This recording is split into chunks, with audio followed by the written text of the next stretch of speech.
Welcome back to Adventures in Silvernote. This is Campaign 5, Episode 11. Wave to the cameras, my mains of chaos. We're all gathered here again. We have Andrew Krug. We have Scott Nicholson. We have Erica Nicholson. We have Tana Messer. And we have Ben Reily. And I'm Michael Jackson. MJ, your MC. And I'll be conducting some chaos today. I don't know what these hands were, but I'm conducting your chaos today. There we go. Just had to inverse the hands. We find if you're new here, we are playing a game in the Feywild. You should probably go back and watch a couple episodes. There's a lot of lore that's been happening. You just catch up. You catch up. If not, you can just catch up. You can just watch the drama that unfolds today. Because there's always something happening in these here woods.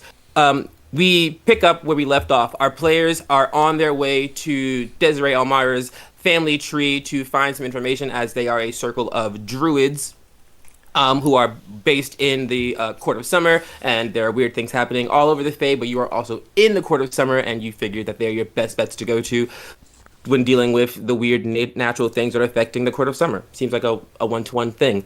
On your way to look for it, because you don't know exactly where it is, because Desiree hasn't been home long enough since they have moved, and so she doesn't know where they are. But between her remembering of things and the party druid and the party ranger, the combined efforts, it's pretty easy to get around. It just may take a long time, and we'll talk about how long today. But the party has set off, putting themselves heading west towards the Mossy Mountains, because that was a good landmark. They started heading west before they crossed the river and got a wild smell of funk, to best describe it. Upon investigation through aerial means, the party discovered there was a tiny herd of rot beasts, as they were named, roaming around, destroying a bunch of things. The party, not liking that, decided to intervene. They were able to neutralize the decaying effect, and then also neutralize the rot beast and destroy them, before learning that the rot beast, or perhaps themselves, were being hunted by a creature known as the Bone Stalker.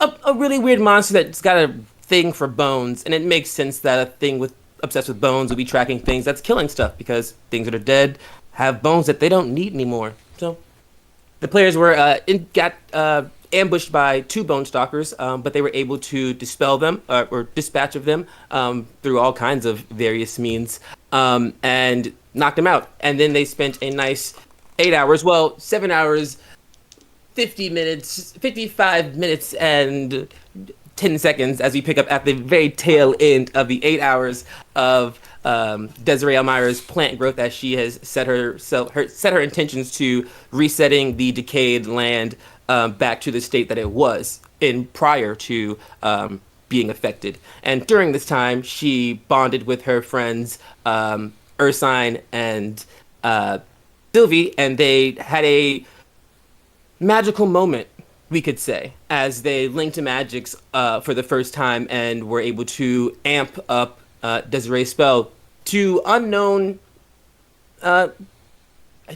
results. Consequences sounds too negative. Results. You don't know what has happened from the amplification of the spell, as it hasn't concluded yet. And during that time, our cheese and our frog had a lovely yet awkward, some might say, conversation in the sky, where the cheese may have forgotten the frog was there, as he responded very passionately to a message from an ex-boss. And the frog doesn't know what to do with that, but that information is there. The players all find themselves on the ground, sitting around, milling around. I think we had some players resting by trees, some are carving up some things, and we pick up as Desiree is finishing up this incantation, and you all know she is finishing up this incantation because it is a show. As she sits there, hands on the roots like Santa Claus about to deliver a bunch of presents, she takes one last grasp of these roots. Jesus, choked myself. Of these roots. Her hair goes from this like orangey, like kind of fire, to fully just like her hair is flaming leaves. Like she's giving like fire goddess. As she sends energy into the ground, the ground sets afire, and the leaves and things that have been growing out there because they had already been in the process of growing in various states. There were, small trees, little plants, all this kind of stuff of natural colors. And then as she puts this last oomph into it, it hits that orangey hue of the court of summer. But of all the times that Desiree has cast this spell, never has she cast it with the extra added influence of two other people. So we're gonna talk about what happens with that effect. For one, I will say the spell does work absolutely. The plant life is put back in order of how it was gained, and also the problem that Desiree worried about, which was the range of it, because it was just a little outside of the range of your ability. You note that it goes. You clear the decay. You see that it might even have passed over the enriching effect may have passed over the level of decay where you just it pushed out. You're looking at, it was supposed to be a half mile. You may have hit a mile energy. Your spell doubled in range. Partially because you're just getting extra power from people. Sylvie was adding in Druidcraft, if I believe. Mm-hmm. It was. And our friend Ursine was layering in Speak with Plants. Am I correct? Yes. So as these plants all grow up out of the ground, you remember there was a very chaotic little kid moment of these plants popping up and moving around. They all kind of set in place. They're hit with the fire. They set. And then you see little torches just start to, little lights, like the plants are becoming little lighters in an audience, and they're yes, that kind of energy. You see them little flickering as these plants have some lingering effects of the Druidcraft, which is fire play. These start to and they start to alight themselves. Andrew, I want to ask you a question.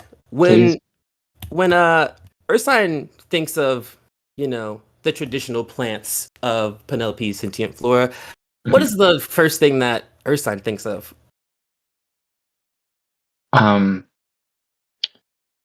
The first thing that Andrew, think of, which I'm going to instill into Ursine, is Seymour from Little Shop of Horrors. Like that type of, yeah. A bunch That's of bunch of little teleckids are coming out, food and meat.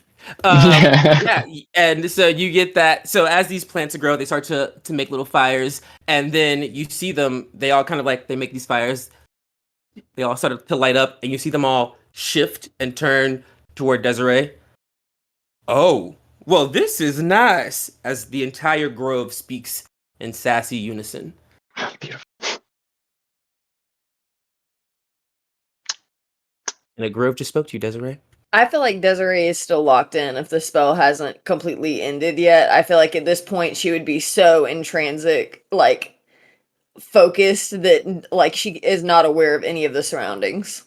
Yeah, this would happen right after the spell ends. So the spell would conclude, and then these things kind of snap to life. They do the fire show, and then they all in unison turn around to you as you're letting go of the reins, kind of cleaning yourself off, just having done the thing, and they kind of say, I feel like she would take some time to stand up, and upon hearing that, she would just have a big smile, the biggest smile that anyone in the party had seen yet on her face, and she would just turn and curtsy with her skirt as she pulls it out to them, and she'll even stick out one of her legs, and you get a glimpse of her wooden barky legs again as she bows to the plants, also almost kind of in respect to them too.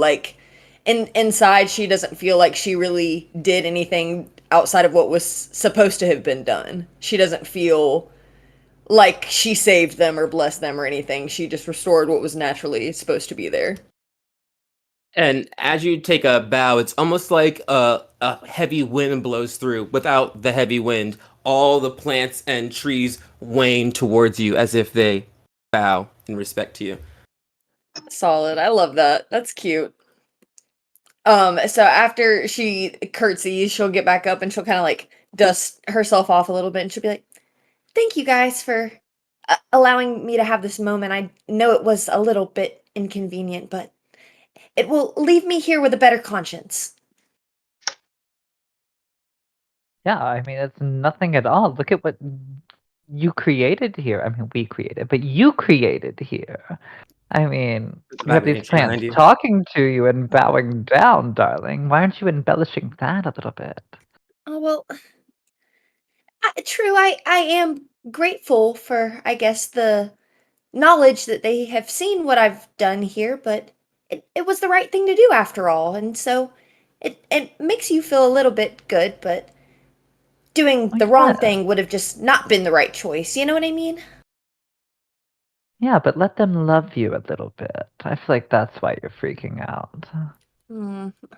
If it wasn't for their love for me in the first place, I don't even know if I would exist. So it's really me that should be grateful. Hmm.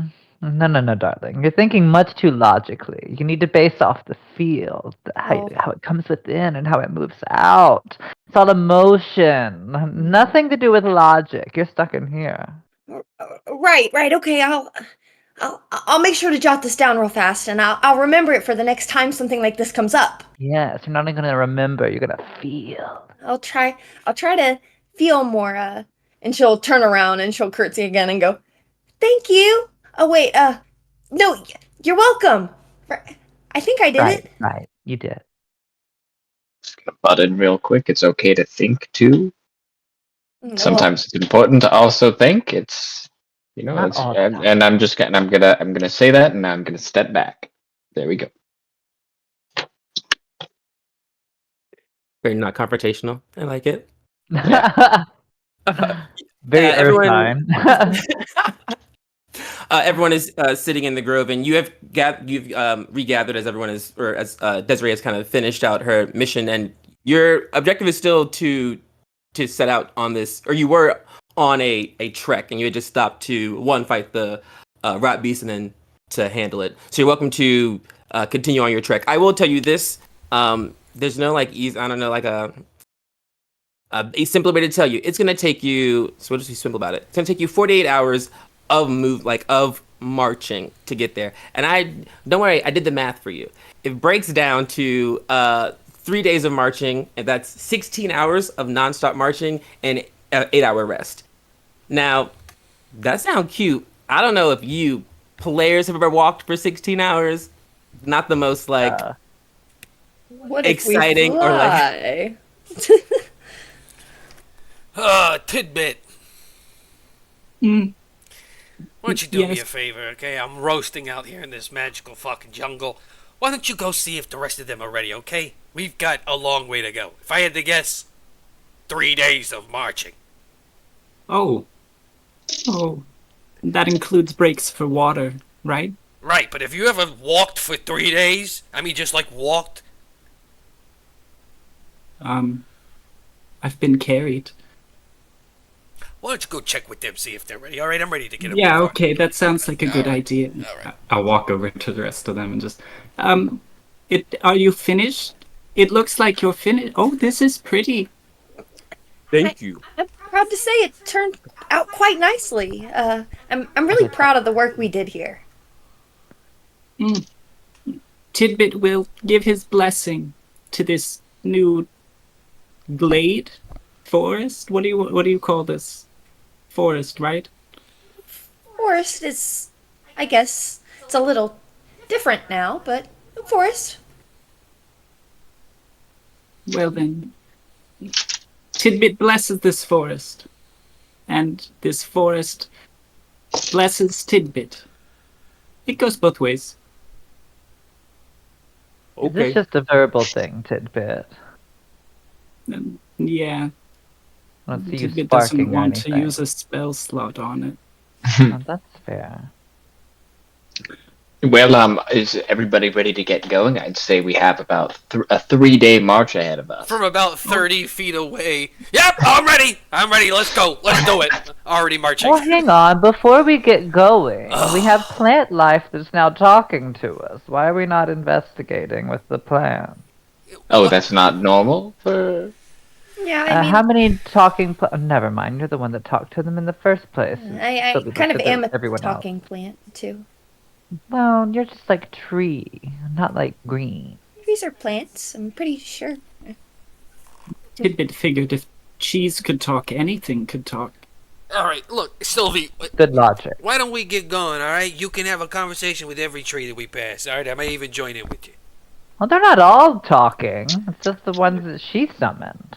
I mean, Sylvie, you can make a history or okay, wait. You can make it an arcana or a not an intelligence skill. Insight. Arcana or insight. Thank you for playing. I'll do insight. Dirty 20. Yeah, you remember. I mean, the only thing you know about anytime you've seen magic work like that is in like stories that your mom has told you. It's coven magic is what she would have called it. It's a form of magic she doesn't like because it involves having other people with you. Friends. And more so, yeah, friends. But more so, she always says that it requires. It's like a step past friendship. It's those who are of the same intention. And kind of seeing this moment, you can kind of realize probably what's going on there. You yourself just said that you like, oh, just do plants talk? When I was talking to him, he was one part of that spell. You know that Desiree wanted to return it to its original form, which also happened, but it also was extra powerful. You know, you are what some people will call a battery or a conduit for magical energy. So you're probably why the spell has amped up.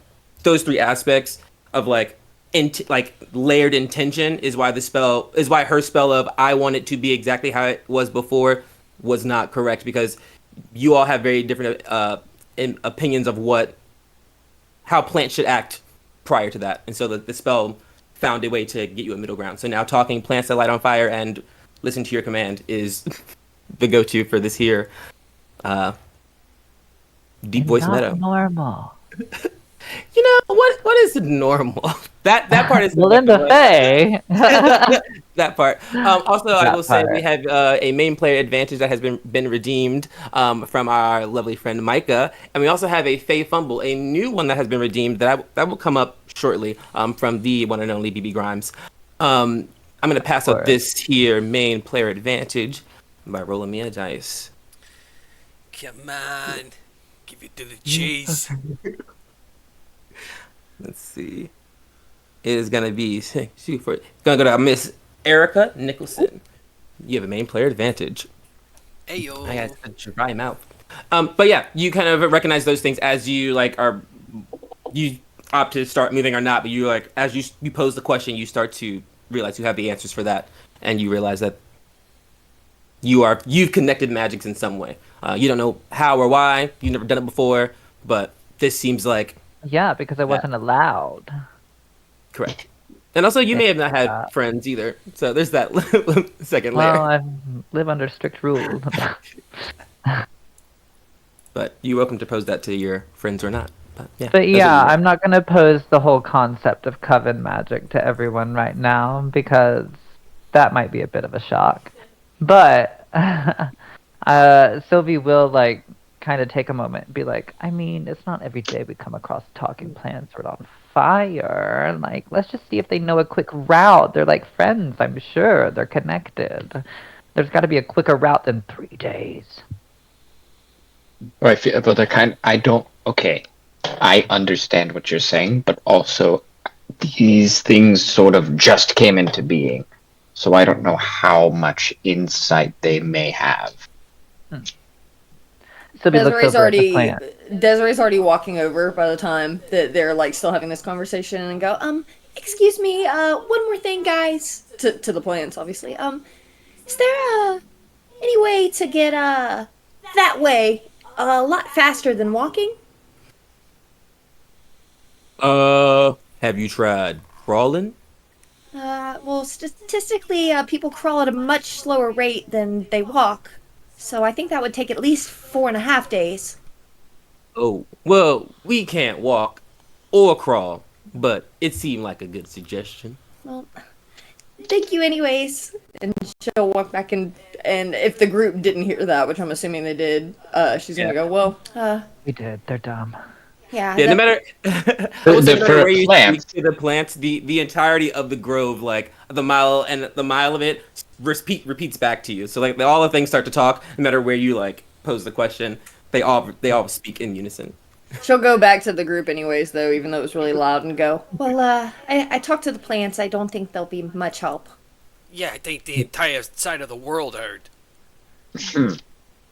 Alright, so we good? Yeah. Plants don't know shit, let's go. Onward. Alright, But let's... before we head out, I'm going to tell the plants that they need to all scream in unison as we walk away. Why do they do that? Would be loud. Why? It would, and I love it. Why? Why? Why not? Alright, That's- come on, Tidbit. There are bone stalkers. That's Oh, we don't they'll want to find make us, things Tidbit. mad. No, we're not provoking. Making a forest scream seems We're like gonna it teach would you be to provoke provoking more. things. No. You Alright, can make let's me go. you can make me a charisma check, Tanner, to get the plants to talk. And if anyone wants to not get the plants to talk, you can make one contested to Tanner Make contest. to see which who they listen to.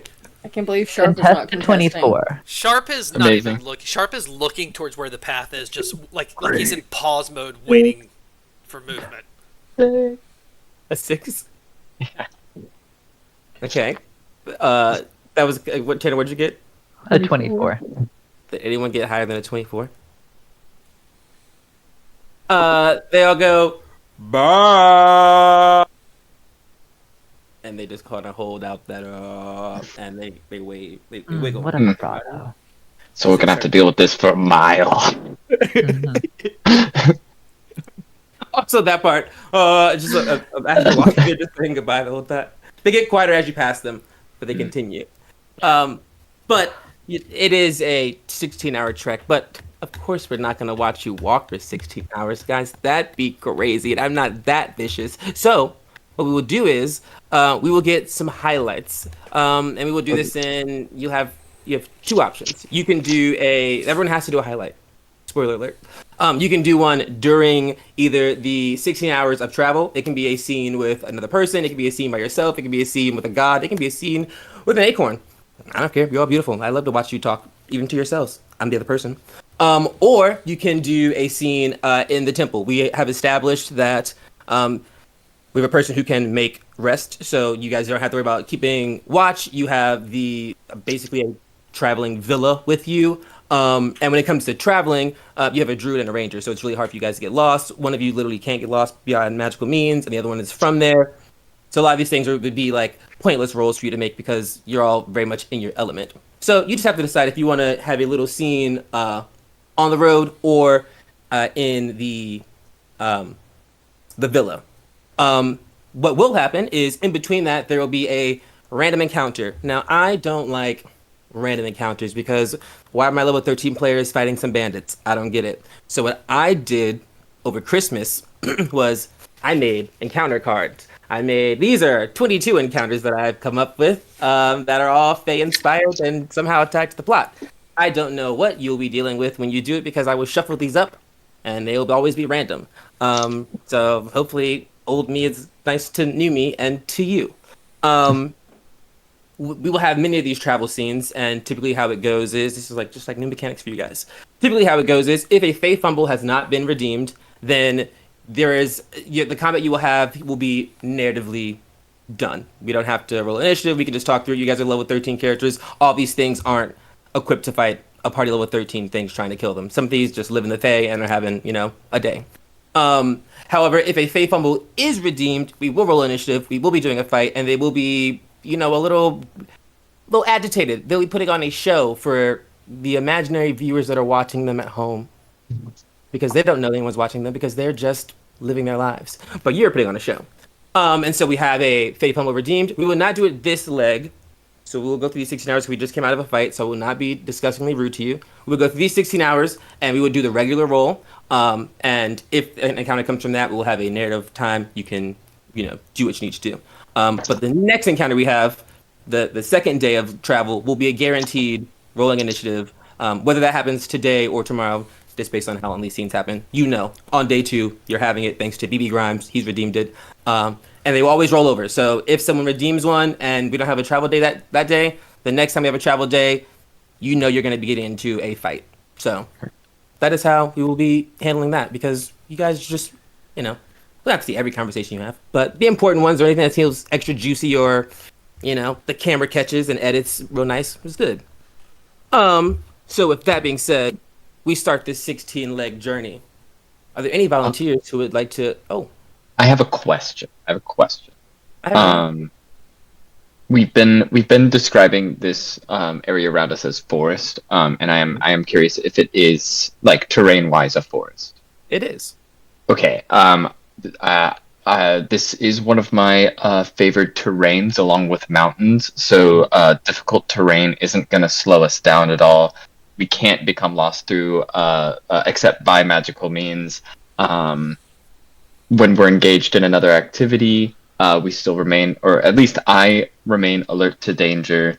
And if I forage, I can do twice as much food as normal, and other things that happen if specific things happen.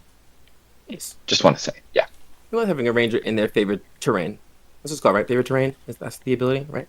The natural explorer is the Natural explorer. There it is. Favorite enemy is the other one. That was close. Perfect. Yeah, you and I kind of factor that in. And you guys also make some pretty damn good rolls, and so it would be. It would take both you rolling nat ones like twice to get lost here. So we're pretty good about that. But yeah, so I will just start at the top. Andrew / Ursine, would you like to take your scene in the travel or in the villa? I think in the villa. All right, we'll come back to you. Yeah. Mr. Nicholson, same question. On the road or in the villa? I've been so ready to fucking walk this road. I'm not talking to anybody. I'm walking for 16 hours, so in the villa. He's the line leader. He's like, oh, no, yeah, stop I'm it. grunting the whole time. Keep yourself. Love you. Mrs. Nicholson, on the road or in the villa? I've got an idea, so I'm gonna say on the road and switch it up. Okay. I'll come back to you. We'll have you at the top. Messer, you gonna be getting dirty in the streets or in the sheets? I think I'm gonna stick to the sheets tonight. The Do it sheets? in the villa. Yeah. The villa? Yes. Okay. Villa party. All right. Mr. Froggy, how you feeling today? Which way you leaping? Forest, villa. I think Tidbit's going on the forest while we travel. All right. Two. Mrs. Webb. Oh, Mrs. Nicholson. Both. I'd have it. Hyphenated. Is that your mom I'm calling? Is she watching right now? Mrs. Nicholson. Where do we find you? What is this plan that is stirring in your head? I would love to hear. So I imagine as they're kind of starting to head out, it's probably pretty quiet because Sharp is having a energy that is making it seem like there's not a lot of conversation going on. I feel like we're all kind of picking up on that. So as we start heading out, she's going to keep an eye out for certain leaves that are like long and slender, and any that she grabs, any that she sees, she's going to start grabbing and picking them, and anybody that would look and turn over to her would notice that she's like weaving. And I imagine after a couple hours she's gotten enough leaves, killed enough time, that she started to weave kind of a basket with like a strap on these, and she keeps adding more and more to make it sturdier as the time goes by. And she's gonna walk up to Tidbit as she's finished her little weaved basket, and it's a Tidbit sized basket. It looks like he would fit perfectly inside of it. And she's gonna go, excuse me, Tidbit, and tap on his shoulder, probably breaking like the silence for the first time, and go, I've been working on this for you along the way. I hope you'll accept it. I'm not sure how your water stuff works, but I'm kind of the same with needing to have some light on my skin, and I thought maybe we could fill it with water along the way, and it might help for a little bit, if not the whole time. But I just wanted to say thank you for what you said back there to the forest. I'm sure that really helped lift them up, and they'll thrive even more now. So this is just a token of my appreciation. Oh, Tidbit is touched. Tidbit could fill this with water and submerge Tidbit. Exactly, that's kind of what I was thinking. I was hoping that. I hate to admit it, but I added a little bit of the tar that kind of leaks out of me sometimes. It's a little embarrassing, but I used some of that to patch any holes that I might have seen to make sure that the water would be held inside. My, that certainly is some personal information. Tidbit is appreciative of the trust you have shown by sharing that. Well, It leaks out of you, you say? well, kind of like tree sap. It's normal in my family. I didn't think it was weird, but I guess to someone that is like you, no offense, it might be a little weird. Your skin is Oh, very watery. No, Tidbit leaks poison. Oh, well, Are you okay with poison? You did touch Tidbit well, there. let me definitely write that down. I You should should wipe be that okay. off. But Tidbit is very thankful. Tidbit will fill this with water from Tidbit's temple pond as soon as possible. I'm glad you like it. Maybe this could be a start of a friendship or something. I don't mean to say that too soon or anything, but maybe we could be friends someday. Tidbit would appreciate that. Tidbit didn't make many friends in Academy, except for the ones they assigned to Tidbit. But they would come into Tidbit's dreams, and they would say things like, Tidbit, you're cool, you should be doing more things. Tidbit, why don't you tell the teachers to give me better grades? And Tidbit didn't really know how to handle that. That Is that what sounds friends are? really tough. I mean, for most of the classes I was in, they didn't even say my name on the attendance. I don't think they even knew I was there. But I'm sorry you had to deal with that. Maybe this is to making new memories outside of the academy. To making some new memories. Tidbit would be okay with that. In the spirit of friendship, can Tidbit ask a question? Tidbit has a suspicion that You can always ask, but I don't know if I'll have the right answer. when you introduced yourself, you described yourself as graduate, but then you just conjured a mile of forest. Tidbit thinks that is becoming of an alumni and is confused. Well, you might be one of the only two people that think that, but I didn't even have my name said or anything, and nothing to acknowledge that I was even a graduate. So sometimes I even wonder if any of that stuff back then really happened. But then I meet people like you, and I remember what kind of good can come out of it. Well, it makes you feel better. Tidbit didn't have a name said, or anything. Tidbit fell through a portal, running away from graduation. Everybody knows who you are, so even if you didn't have friends, it must be nice just to have somebody call your name out every once in a while, right? Maybe. But it's a lot of pressure. And a lot of noise. And Tidbit likes the peace. It's hard to be peaceful in crowds. Yeah, it seems like a lot to live up to being a chosen one of a god. I think I would crack under all the stress of it all. Oh, that part's actually easy. You can't do anything wrong. God told me so. Interesting. Well, I hope, even if it's possible, maybe I could get the chance to talk to your god someday, or maybe even meet him. I am not super familiar on how being a child of a god, are you his child? No, that doesn't make sense. Am I God's child? Tidbit is not considered this. Well, Whoa. if he's a parent, then that means there must be another parent out there too, right? Is that? See, I don't know how this works at all. It's something that needs a lot of more research. Like I said, I might not have all the right answers or even an answer at all. Tidbit remembers coming out of a pond, and God said, "You are mine." And then he gave me to a fairy queen. It was very fun. Well, I think I'd like to know more about this sometime. If you're okay with telling me, I do have to be honest, I will write all of it down. And I can't promise that anybody else might not see it because people do often tend to go through my things, as you've probably noticed so far. This is intriguing. Tidbit has never considered chronicling Tidbit's teachings. This might be the start of a new era for Tidbit. And for Desiree. And for Theo. Oh. We could work on it together, in fact. I mean, if we started from the very beginning, I could write down all the way down to your tadpole days. And let's say we do something even more incredible outside of, you being chosen by God and all of that.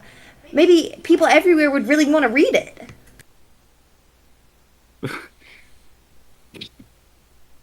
Tidbit is overwhelmed with ideas. This... To a new memory with you, Desiree. Tidbit is glad to have found a friendly face amongst,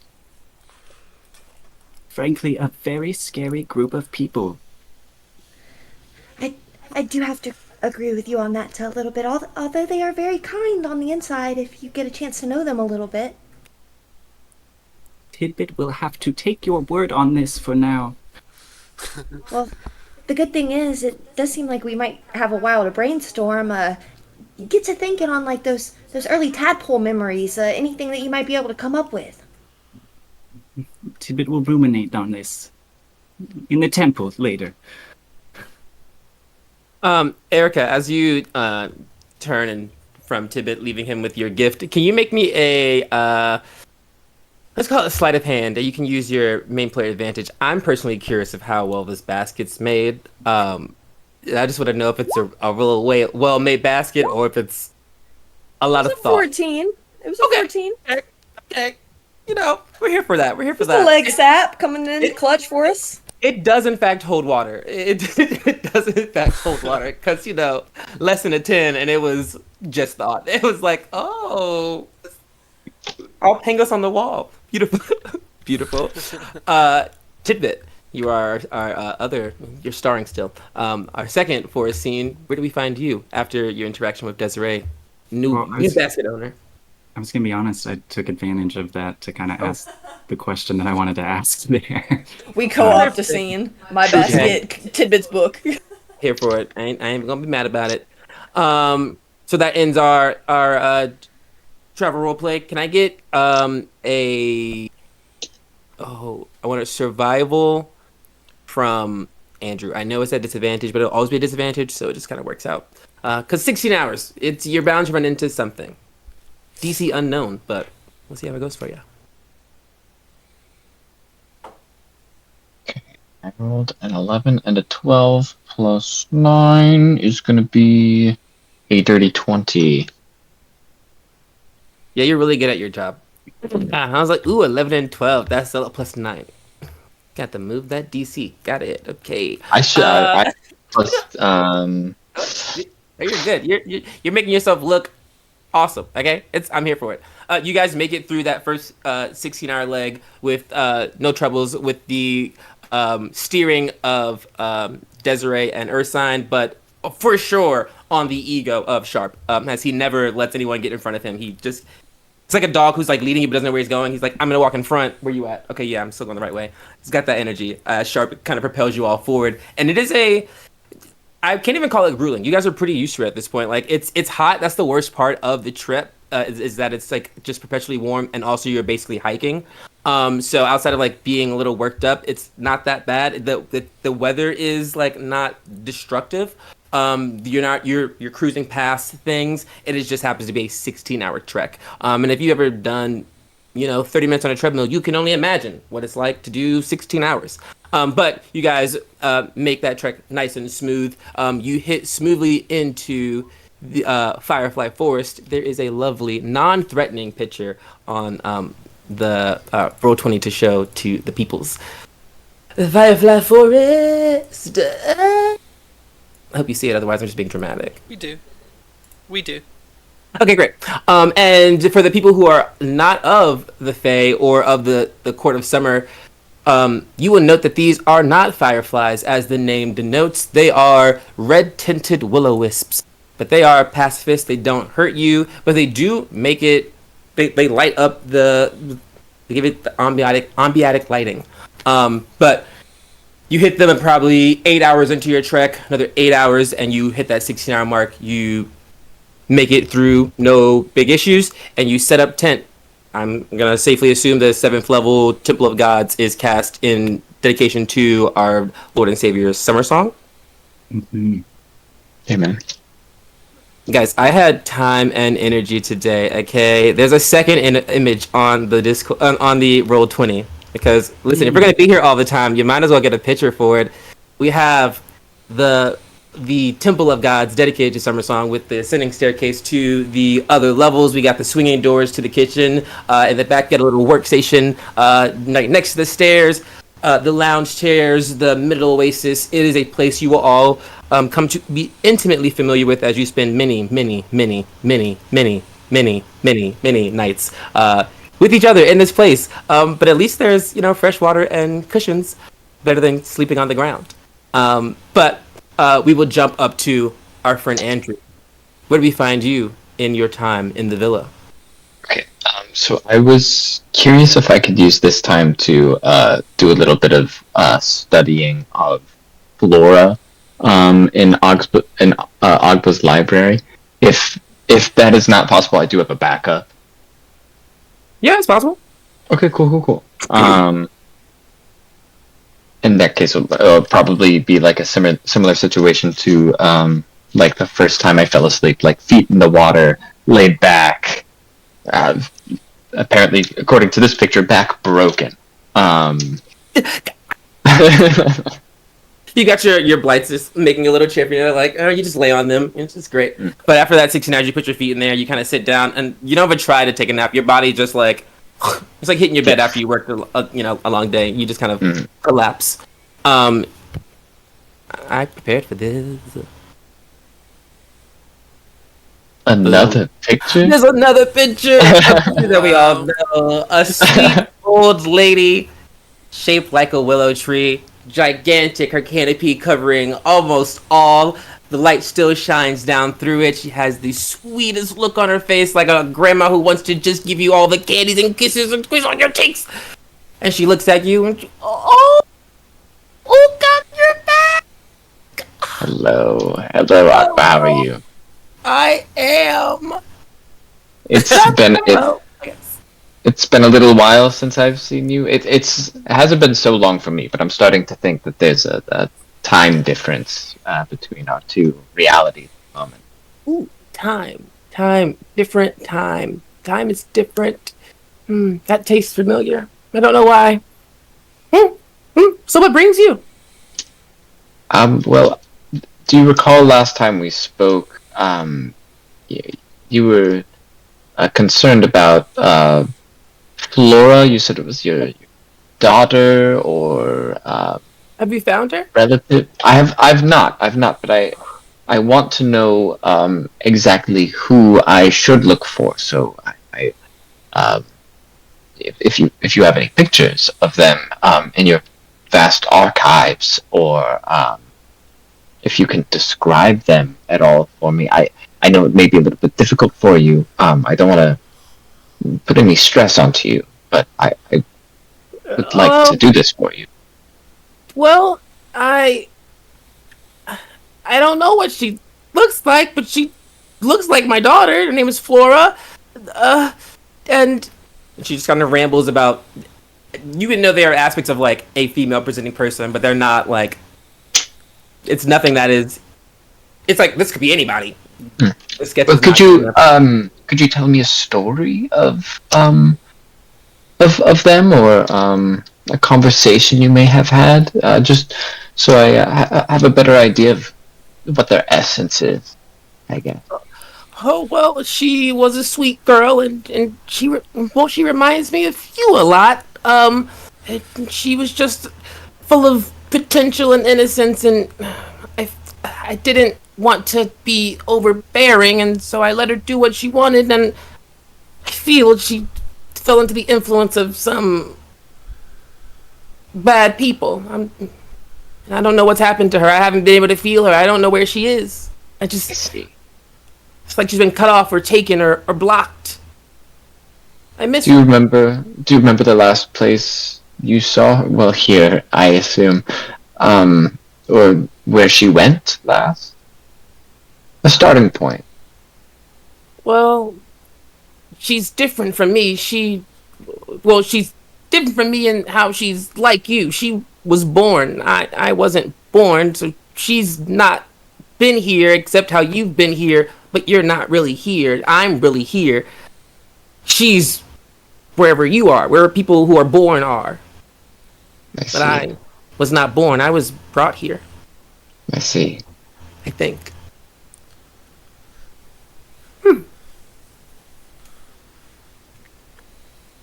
I'd love to help you, Agba. I would. I don't know really who I'm looking for. I'll keep an eye out for somebody who may be connected to you. I'm sorry that I can't help more. You know me when you see me, so I know you will know her when you see her. I Alright. trust that. I know that. I'll keep my feelers out, and if anything, the little blights, they're absolutely obsessed with you, with me. For some reason, I'm sure that they'll feel the same way. I love them. They're a handful. Absolutely, but they bring a light to my life. They much like my daughter, brings a light to my life, but was a handful. Also, perhaps like your blights, wrong like your blights, but then you righted the wrong of your blights, and now they aren't wrong anymore. There wasn't much wrong with them. Well, perhaps it's just location. If they had have stayed where they were, then they would have been bad or wrong. But since they didn't stay where they were and went with you, now they're good. Now they help you. I can help you there. Maybe the same is with your flora. Maybe they moved. It seemed like they were somebody who liked to move around a lot. Maybe they moved around a little bit and weren't moved to a place where they weren't so bad where they were. Hopefully. Andrew, you did mention, or I guess we had the conversation of the only connection, the connection that you know of with the flora thing, which you're welcome to pitch to her, which is Penelope Flora, Sentient Flora. That's it's a last name. Oh, Jesus. But you're welcome to throw that at her and see if there's any recognition or anything there as well. I know you did mention that. I do. A place that I did frequent myself on, my material plane was Penelope's Sentient Flora. It was a location where many plants fought on their own, not unlike you, but somewhat unlike you. Your mind is vast and omnipotent to an extent, piercing. Does that ring any bells for you? I know the name Penelope, but they call her Goddess of Flowers, I think. Yes, I am aware of who she is. The Penelope Sentient Flora. They speak of her. They tell me of her. Is she their mother? Did she birth the Sentient Flora herself? I was not there if she did. There have been stories but stories can only go so far, mean so much. Perhaps they would consider her a mother even if she was not their actual mother. Could that mean that Flora is my daughter even if she's not my daughter? Can you have family who's not your family? I Do you believe have so. family? Oh. Okay. Well, I don't know if this has helped you, but I feel like I've learned a lot. Well, I'm glad that you have. All right. Anything to help you feel a little bit better. You're sweet. And a little, one of her branches descends down very low, all the way down, because it's very long, all the way down, right in front of your face. And you see a berry form. A little treat. A little berry on the Thank bush. you. Thank you. A good berry. I'll split this with my boys. Thank you. Well, I can. Okay. And then 3 more form. Oh, thank you. I will give each one to each of them. Well, you're so good. Oh, you're just so good. Okay, I always miss you, but I'm always happy you come back. I'm glad that I can do this. Right? You know, when Flora stopped visiting me, you started visiting me, so it's very nice. Oh, never mentioned that before. Oh, but you never asked. That's fair. That's fair. I should ask more questions, shouldn't I? Oh, I love asking questions. I love, except when I don't know the answer or I'm confused by them. But I love questions. One of the issues is that you know so many different answers to each question sometimes. So many different answers, so many different questions. Sometimes the questions match different answers. Sometimes the answers match different questions, and it's hard to know when you know everything. Well, my questions today have been answered astoundingly. So thank you for that, Akba. I should be getting back to my party. We have a little saving shenanigans to deal with. But I will be in touch again. Oh, I have heard the plants speak of you. They're Good very things, I hope. They're sassy. They always are. They speak real low. She does a voice. She imitates the voice of the plants that you would be familiar with the plants that you had just. Yes, I ran into them just recently. Yes. They speak highly of you. Thank you. Thank you. Then your friends. It seems that they were, I guess you know, but they were dying, and then you saved them, and now they're back, and now they're better than ever, and they're chatty. They were my friends. They're some oddballs themselves, but I'm glad that plants were able to view them in a light. Then you gave them a voice. That's nice of you.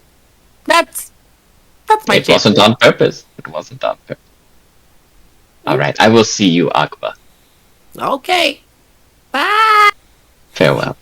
She shudders. Leaves fall into your view, and you are at that pond.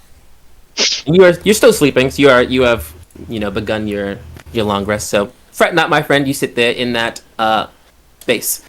Do we jump over to Mr. Sharp Cheddarfield? I almost said Sharp Cheddarington. Sharp Cheddarfield. Where do we find you in this villa, hotel? I'm just kind of leaned against the wall, kind of looking around the room, watching the frog get in the pool, watching everybody kind of go off to their rooms, thinking to myself, this is going to take for fucking ever. Thinking about how much walking we have to do left. Can't sleep, literally. Has everyone kind of gone to sleep? Tanner's your character going to find sleeper during your thing, or are you gonna be doing something actively awake? I was like, So yeah, now that I'm not muted, I'm actually actively going to wait for everyone to go to bed except for Sharp, so that then I can have a conversation with Sharp. Well, how That's what I was perfect, doing with because my time. I'm watching everybody go to bed. I guess I watched you guys go upstairs, so I can't tell if you're in bed or not. But I'm thinking you went to sleep, and I'm really curious about that one. So I'm gonna waddle up the stairs to the bedroom door. Is the door shut? Me? That's a tenor question. Yeah. No, I'm awake. Just gonna peek around the corner. I've Oh, been waiting. sorry, I thought you were asleep. Literally. I'll come back. Oh no, no, no, Sharp! Come on, I was actually going to seek you out once everyone got to sleep. Also, what? All right, well, I guess I can stare at you while you're awake. And gonna walk in. So, what's your whole deal? I was gonna try to just get the gist of you by your sleeping face, but whatever. We can talk. Yeah, I would much rather talk than you just watch my sleeping face, darling. I mean, I actually had quite a few questions for you as well, so it seems we're in a predicament where we can just ask each other the things we need to know. Go ahead. I'm an open book. And yeah, and you came in here as one, so what would be your first question you have that you so eagerly came to my door for? Yeah, what's your deal? I don't know anything about you. You're supportive of everybody, but you feel like you hide something dark, and everybody's got something dark. Did you kill somebody? I mean, somebody you actually cared about or something? Well, I mean, I wouldn't say that I did that. I mean, it's funny that you get those feelings from me, because it's almost as if I get the same exact ones from you. Oh, no. Everybody I kill, I don't like. Oh no, I believe that part, but just that you're masquerading as who you say you are. What do you mean? You're not really a cheese. Like, we can be real. It's just me that's awake here. Hey, the thing is, I don't really trust you, Sylvie. So why would I tell You you anything? shouldn't. Yeah, so, Because, yeah, Sharp, I'm a cheese. we can help each other. I think that you're misguided in your view of how the Fae is working because you're new to this situation. But little do you know that if you help me, I will help you. And I will stay true to that deal. I'm gonna walk over to some like soil that's kind of like in the corner with some plants and just kind of make a little divot, like a little crater. Yeah, the thing is, I got my own plans, Sylvie. Yeah, I'm here to solve the whole Fae problem so it doesn't collapse. But when that's all over, I'm looking for something. And what are you looking for, Sharp? Ah. No, I'm not gonna tell you that. I don't want you to Why take it. not? I don't know who you works for. What makes you think I want it? Well, nothing makes me think you don't want it. And who knows, you might be a good little actor. You might be pretending. You might not even be a whole fairy. You might be like a centaur who holds his legs up. You never know. All right, I'll let's keep try you guessing on that fact. You tell me something deep and dark and secrety. I'll tell you something deep and dark and secrety. I think we should just tell each other who we really are for starters. You're right. You go first. I will. I'm gonna shut See, the door. the rest of the party here doesn't quite understand everything that's in the works at this point. But coincidentally, we just all happen to be the same party, apparently. One of the same breed. I never really trusted the alum in the first place. That's why I have little qualms with a couple of our party members. But, I mean, it is what it is at this point. Not any of them have really picked up on the fact that I don't know much outside of, like, the courts that are outside of the Winter Court. And that's because I've mostly been delved within it or running amongst in the outsides of it because child of a hag, therefore a hag. And I don't think that they really like that much. Nor do they realize the type of things that we're capable of doing here in the Fae because they don't have the knowledge that I have. So, if you're in it for the power, I think I would be the one that you would want to align yourself with. That's really what I'm offering you here. In regards to you now coming clean as to what you are, that it's not a food folk. I will interject here. Scott, you're welcome to make a history check to see if you know anything about hags, or if you, Scott, know things about hags, you're welcome to use that information to your advantage. I'll go with the roll for choice. Do I have anything on history? Probably not. Oh, It's I'm great at history. What am I talking about? It's I was like, we could 27. probably good. Yeah. Hags are a thing of.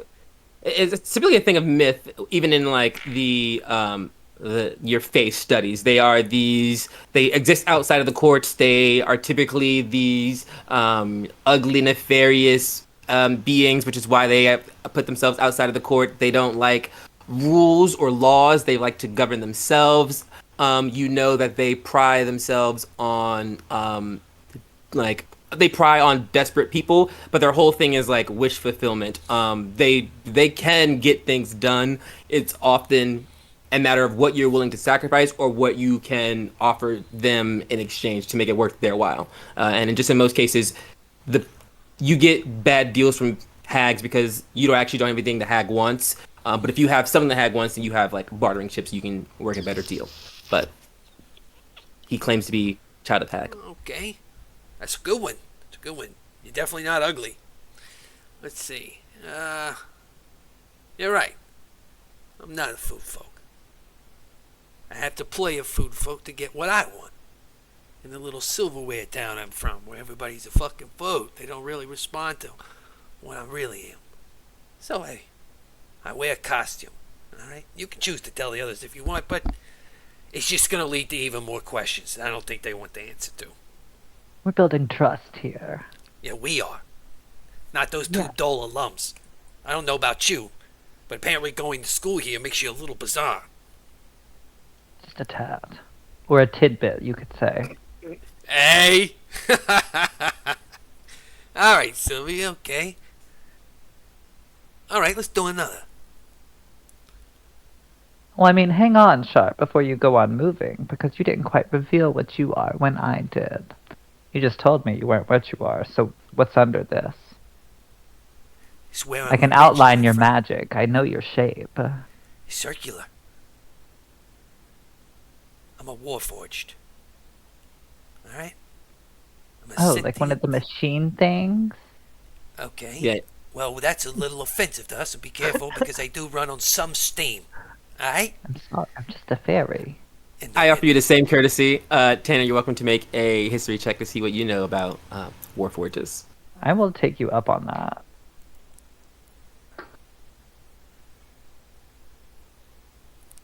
Okay, that's my history. -1 for a 14.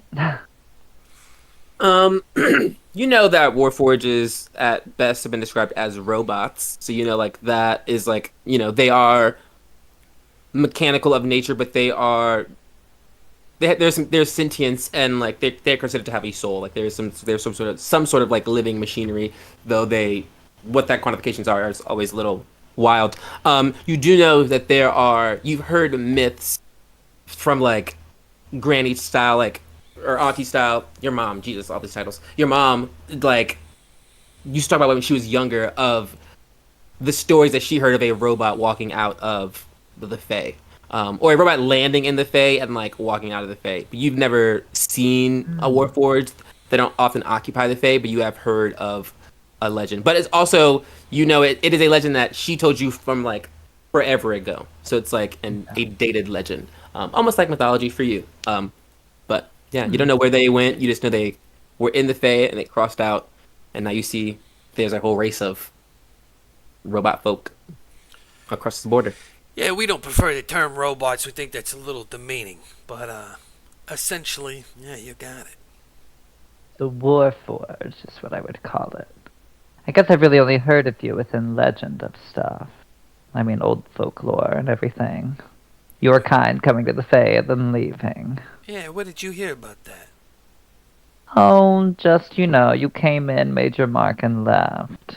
Who doesn't do that in the Fae? If not, just die within it. Harbinger. Is that what you said? That was his name. The first warforged of the world. Harbinger. Oh. Mm-hmm. Created here? No. My people come from a different realm. He landed here. After our realm was partially destroyed and taken over. Oh. Yeah. And let me guess. Now you're out to seek where he came from? Oh, I know where he came from. I know where he landed. And I'm gonna get there. So there. It's just getting your location down. I know the general area. And it's not on our path.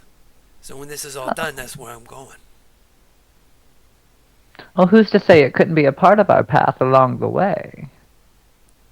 You see, I feel like you're not recognizing the fact here that we seem to be in a party of listeners quite a bit, with the which they're wanting to run away half the time, and then the other one's just taking note. Yeah, all right. So it I would hear seem you, that Hank. we are in control of the trajectory a bit as of this moment in time. All right, cut to the chase. What is it you want? I mean, I just want mutual understanding between the both of us that we are in this for what we need, and we're here to help each other because we are like-minded and really one of the same when it comes down to it. Can you agree to that? I agree. All right. Extends his hand, and he pulls some of the cheese wax off, and it like comes out like a costume that has like a seam that you can't see that unfolds, Oh, so you yeah. just see this robotic hand. I'll make a deal with you. Mm-hmm. You help me get the Sanjay's impact to find what I'm looking for. I'll help you get whatever you fucking want. Say no more, Sharp. Thank you for taking the rubber off and Sylvia kid.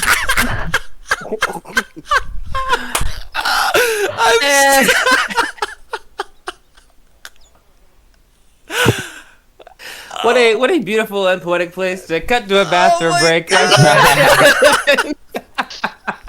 Wash my hands after that. Favorite line of the season. It set itself up. It did.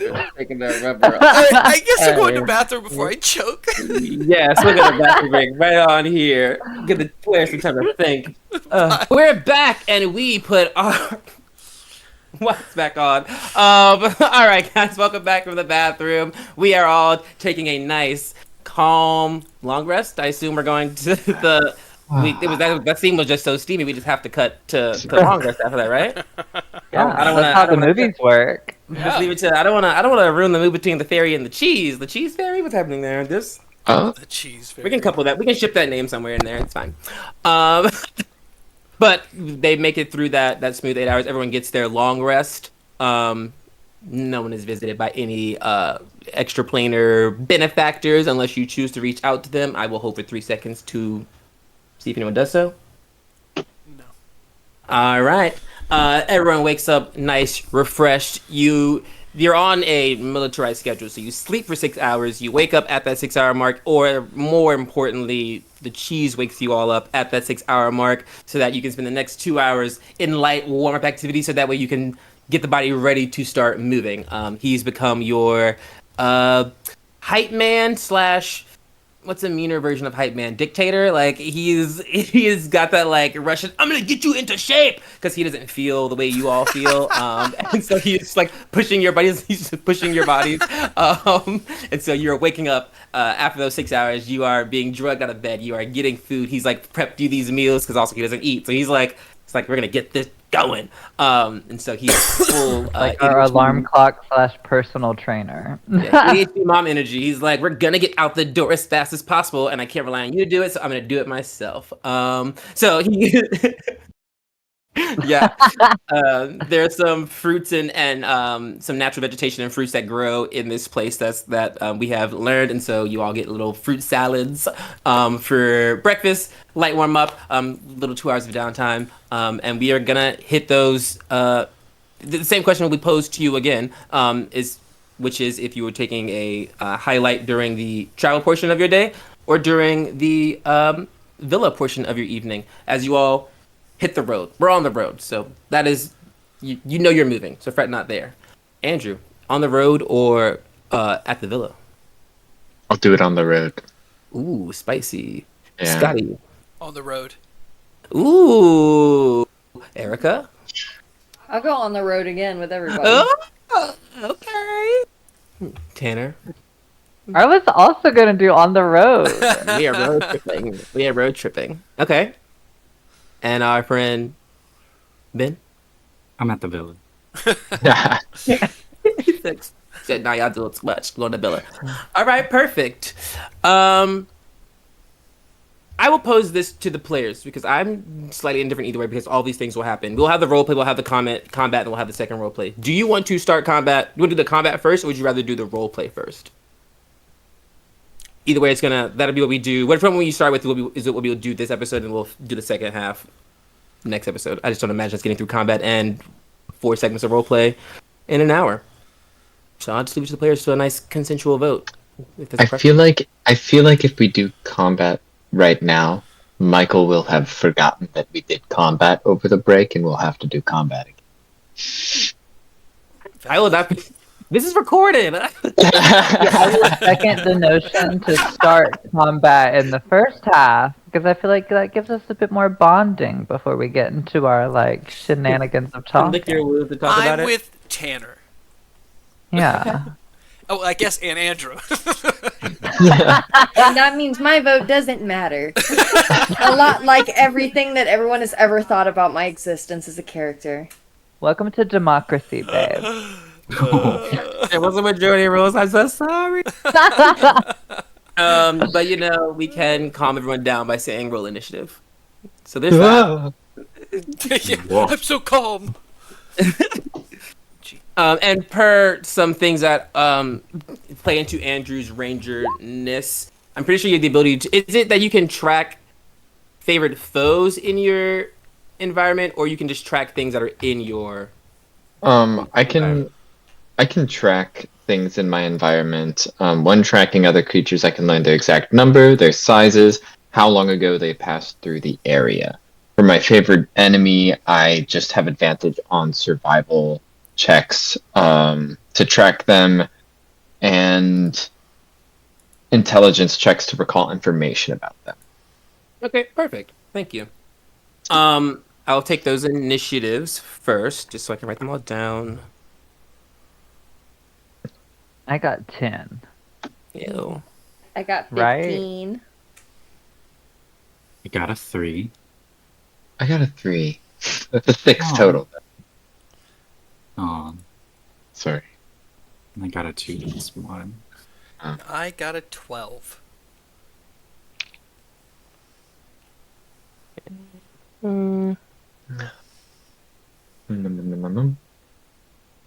Tippy got a 3. Sylvie got a what? Sylvie, did you get?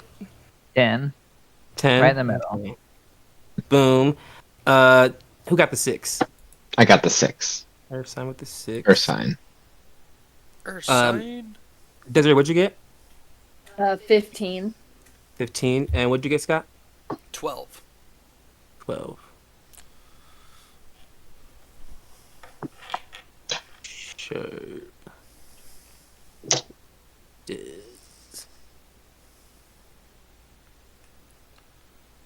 Boom. Okay.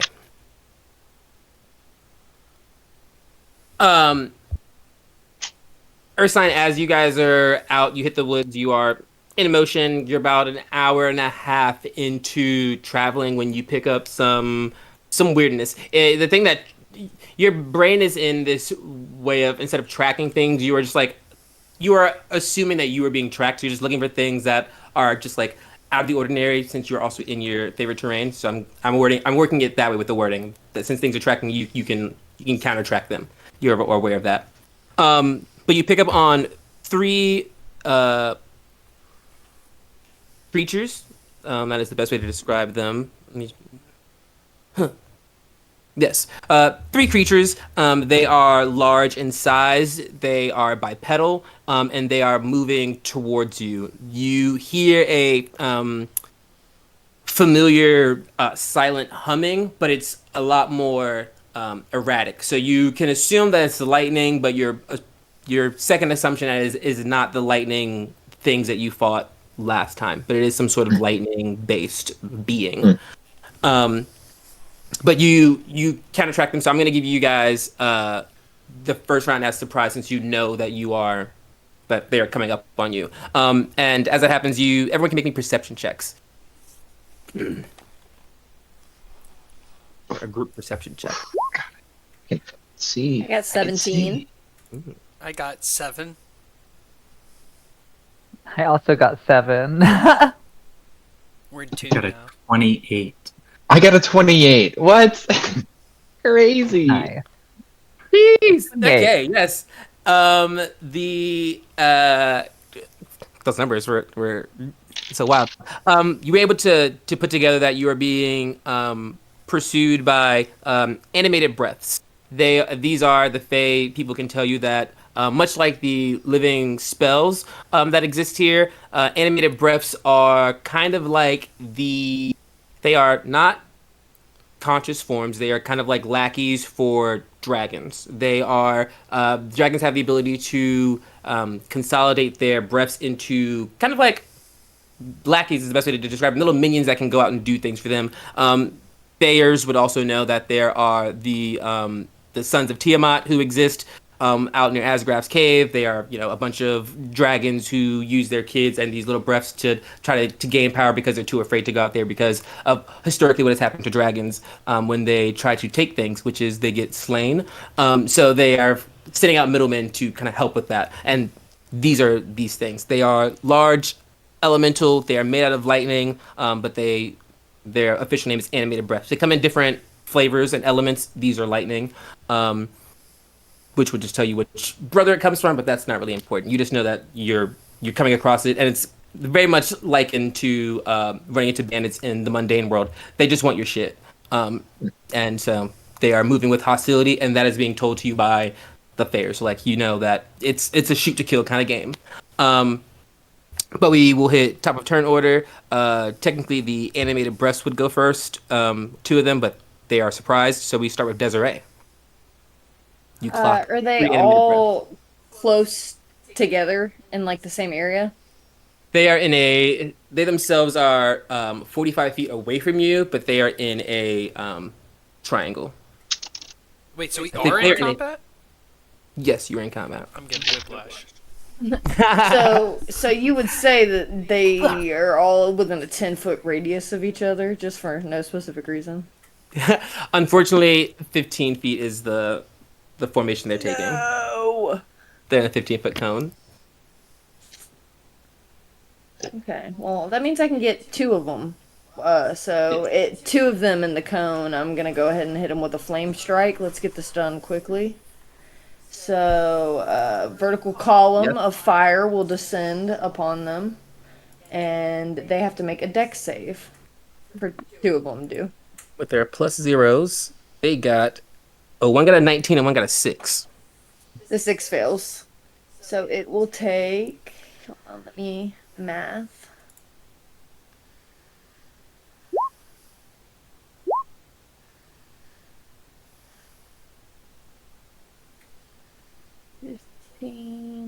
Plus.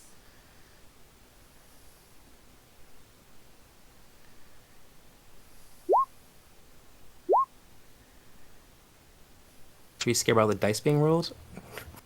26 No. for the one that failed. Heard.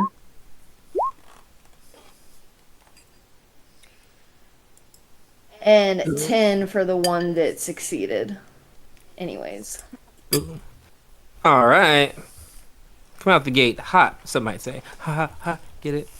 Okay. If that's the end of your turn, it is Sharp's turn.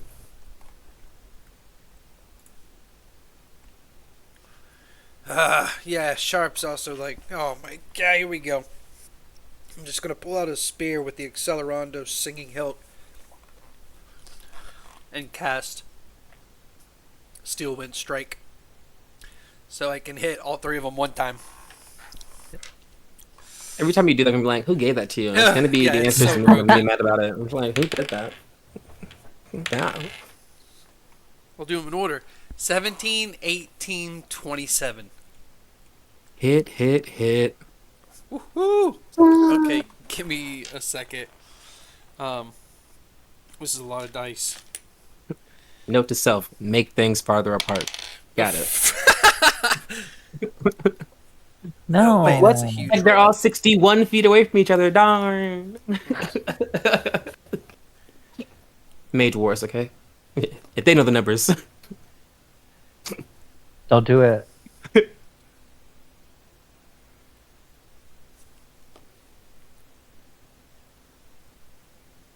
That's literally what I do as a caster. I'm always like, I'm just gonna counter them. I'm just gonna hold my action to move out of their range as they move towards me. So I'm just like, no. Amazing dice roll. Each will take 47 points of force damage. Yeah, I rolled 3 10s there. Yeah. Force damage. And then 5 feet away from one of the targets. I hit the last one. I'm just kind of like, like I'm moving so fast that like I just catch myself just like balancing on one leg with my spear and then go back to the ground and just stab the spear into the ground and look at him pissed. And Okay, Wakanda.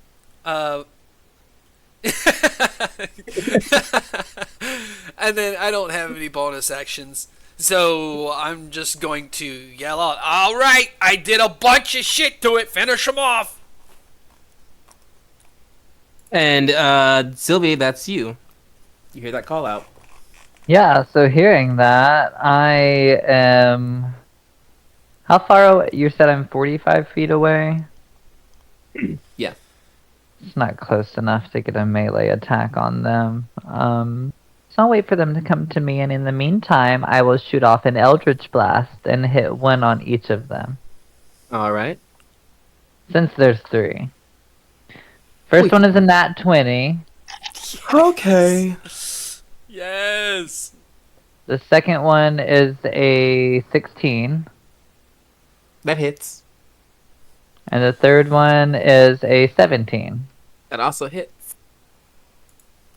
AC the for the nat- folks at home is a 15. Yeah. Oh, nice. So let's start with that nat 20.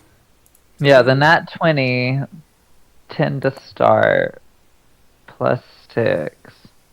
So the first one will take 16 force damage. 16. The second one will take 9 force damage. And the third one will take 9 force damage. Rolled high on that go round. The last half, that's nice. I love me a calculator. All right. Boom. Oops. That is going to be end of your turn. Ursine's turn. I am going to bonus action. I'm going to throw a whittled figure of myself out onto the ground. My echo emerges. Ooh, beautiful. I'm going to have them run. Like 20 feet. I'm gonna have it run like 20 feet over that way. I'm gonna run like 5 feet to this way. And then I'm going to shoot. I'm gonna shoot one of them, and then the echo's gonna shoot. What? Okay. Here's what's gonna happen. I'm going to shoot. Believe in you. Very cool. I'm going to use Unleash Incarnation, allowing the Echo to do an attack because I did an attack.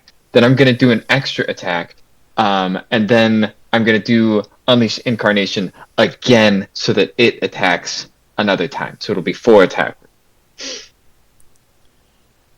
Yes. Can you just unleash Yeah. Incarnation whenever you I want? can do it. No, I can do it twice, and I've done it twice now. Yeah, you said go all out. We're gonna go all out. Yeah, no, my brain was like, wow, listen, when you said you were an archer and you built an archer, I'm just like, wow, you're doing archery. Okay, and it's just very impressive.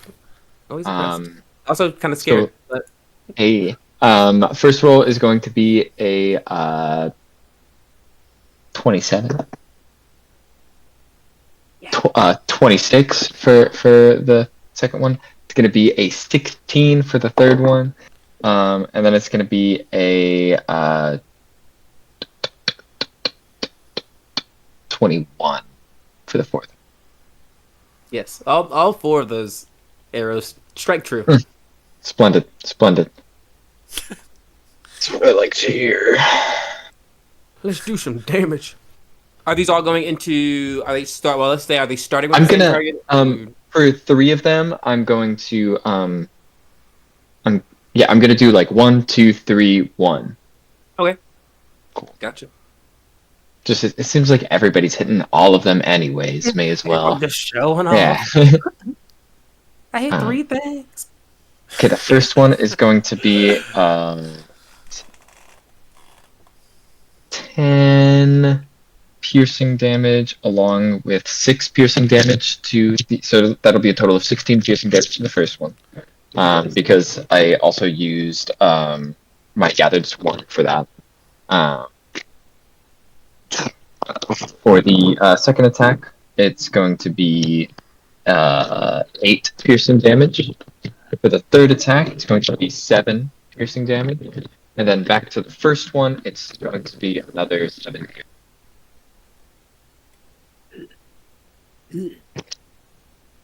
Another 7. Oh my gosh. But 2 of those will be from me, and then 2 of those will be from my. Woo! Man, and the turn's not even over yet. You guys still have one more person to go. Then I'll say what the numbers you have done in this here first turn. Because, Tidbit, what would you like to do? It's on your turn. I think Tidbit's just gonna turn and be like, "Oh, they're still alive." I'm just gonna cast Bless at second level. Bless this party. You can do it. Thought you guys were a little bit stronger than that, actually. He ceased to go. Now you're talking shit. Love that for you. Yeah, you guys get to jump on these animated breaths. I have named this interaction Morning Breath, but it's like morning sad, not morning the morning, but it's funny because wordplay. Just for the folks at home, Faith Fumble is Morning Breath. There were 3 of them. You did 85 damage to one, 73 damage to another one, and 88 damage to the third one. In the first turn. You monsters may be the villains, but it's fine. We got awesome guys. They took it. They did. These large forms, they get pelted by all kinds of magic that is being thrown out. There's arrows flying into it. Chaos is raining down on them so quickly. But we hit top of turn order and they get to make actions. Are they scared? Do we smell regret? You do not smell regret. You do smell like burning fibers, like like electrical burn energy. Wait, if I can't taste, does that probably mean I can't smell, right? Yeah, you can't smell. You smell nothing. You taste nothing. You feel nothing. We get it. You're different. I'm unique. I know that Scott finished within 5 feet of someone because of his teleportation ability. Everyone else used ranged things. I remember correctly. Yes, I'm there. Go ahead. I just wanted to Do it. Just hit me. Oh, I'm gonna do it. I'm just Just gonna hit me, girl. So one is gonna make a multi attack at you. Oh, multiple. Yes. Oh. A 15 to hit and a 17 to hit. Those are both kind of low. I'm gonna use lucky on that 15, so you got to re-roll that. Okay. Please be lower.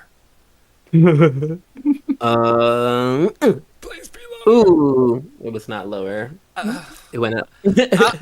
I'm gonna use lucky on that. You're gonna have to re-roll it. It's the exact same thing that time. Damn it! Oh my god, I'm gonna silvery barb that. Please don't use another lucky. Alright, that one was slow motion hit in the world.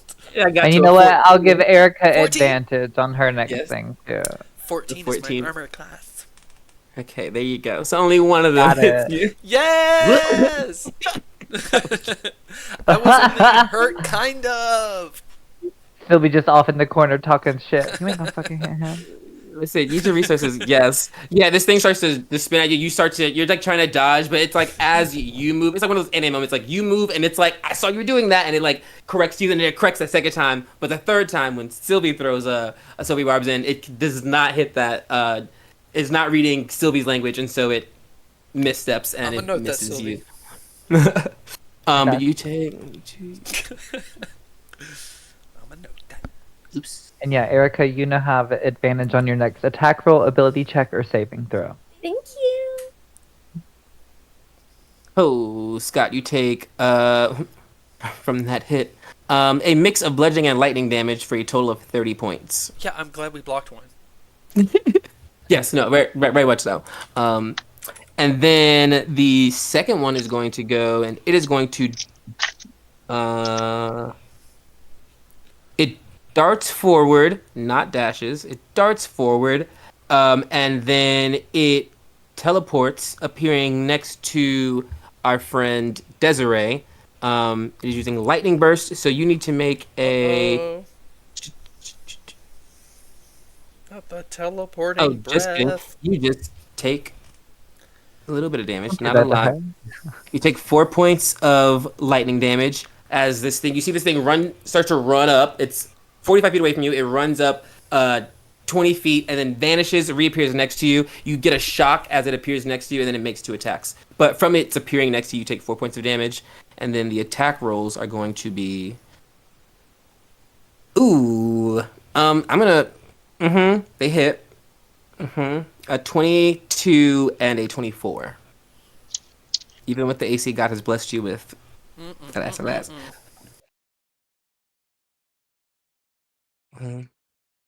Those are hits on Dez? Yes, 2 hits on Dez. Come on. For 57 points of a mix of bludgeoning and lightning damage. As this thing cracks next to you and just double fisted, just. These things are reading and anticipating your body language, and they know what you're gonna do before you can do it. And it gets 2 hits in on you, but it is now your turn. And those 2 are still within 10 feet of each other, right? After the one that you hit originally has one is still back there because it's fighting Scott now, and then the other one is the one that is next to you now. So it is right next to you, and then one is still 45 feet away, and then the other is also still at a distance but fighting Scott. Okay, well So they've all the one right in front of me, gonna get another flame sphere, I guess. Yeah. Or flame strike, I mean. Flame strike? Flame strike, yeah. So another deck save, because I'm not gonna tolerate that. Yes. Tell the people how what does a flame strike look like from you? It's a column of fire, and I imagine it would rain up from like from the ground, almost like roots, like starting to crack, and then it just like bursts up into the sky. And just that happens as it rolls a 12. Oh, period. That is going to be A pillar of hot vines. It just 32 radiant and what's the other one? Fire damage, of course, duh. 32. Damn, mama. Oh my gosh. And then I'm going to use my bonus action to wild shape into my trusty owl form and then fly 60 feet away with no opportunity attack. Bye. Perf. Still has advantage too. Oh yeah, she ended up not even needing it because she made it make a save, so you do still have that advantage. It lasts for a minute, correct? Yes. Yeah, so you got plenty of time. So at some point in this fight, Well, I'm gonna keep bringing it up until she uses it. I use it next if I need to, I was hoping. Right. Yeah. Beautiful. You hit that flame strike, the ground kind of like churns a little bit, and then these hot vines lash up out of that, and you use that moment to wild shape and ascend as well, just avoiding the rest of this conflict. But it does. You said 60 feet in the air, correct? Yeah. Gotcha. You do a fuck ton of damage to that, and Sharp, it's your turn. There is a large lightning bipedal beast standing next to you.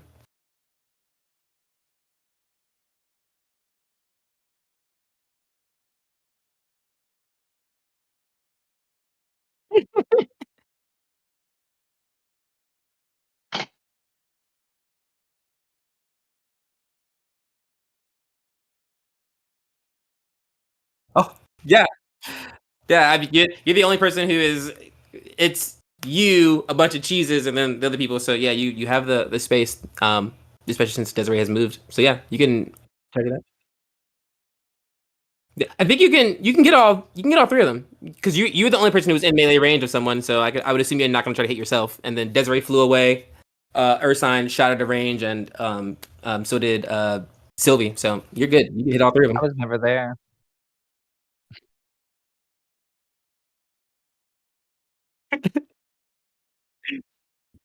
Look over there.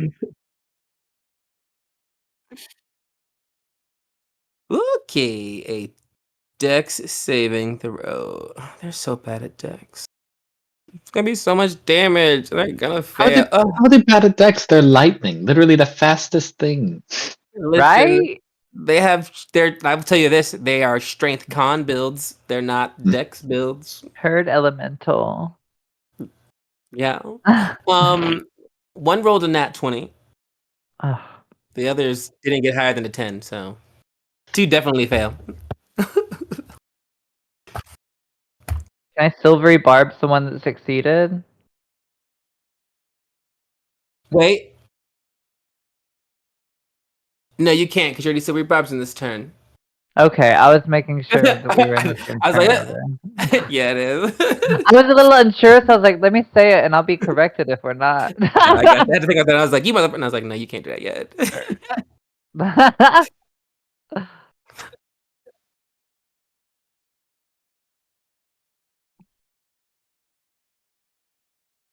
37.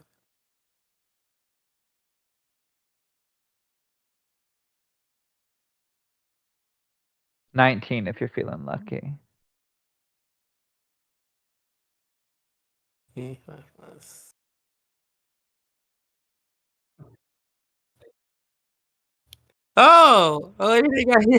hear this here. Fucking 40. up the landscape. Don't worry, you just owe me another 8 hours now. Goofy. So was her reaction.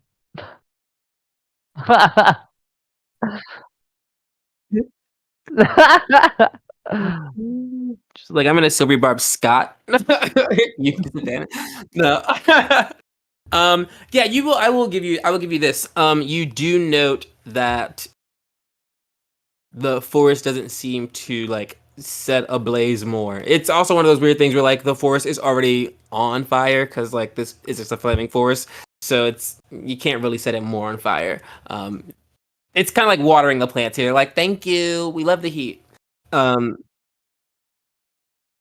Any of the basically all the plant life in the Court of Summer have some sort of fire resistance, because they've been about that life since before birth. Yeah, you're good. You're good. Decay, not their thing. Fire, that's fine. No forest fires here. We are a forest fire. That was Sharp's turn. It's Sylvie's turn. I feel like in the Fae they have a person who's like, only you can start forest fires. Like that's like their thing. Really? That's her great great granddad. You know that? Oh, Smokey. So shut up. That's gonna be a thing now. Well, if it's like the Sylvia's- Keebler elves, he probably It lives must be. inside one of my family members. No.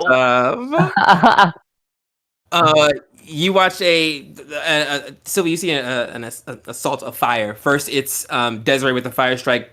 Fire rises up out of the ground, and then Sharp imitating that, causing a. Hey, you notice that his fireball looks like an explosion more than it does a conjuring of fire, but it is 100% as effective as a fireball minus a nat 20. So you see.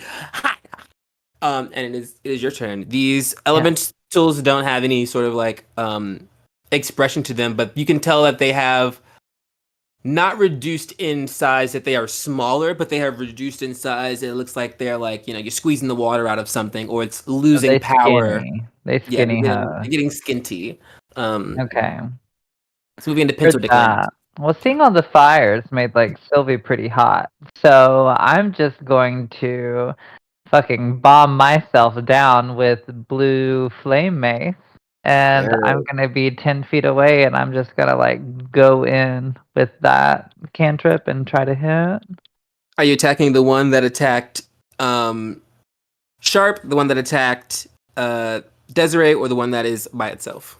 I'm gonna start with the one that went after Sharp. All right. Yeah. He was the weakest, right?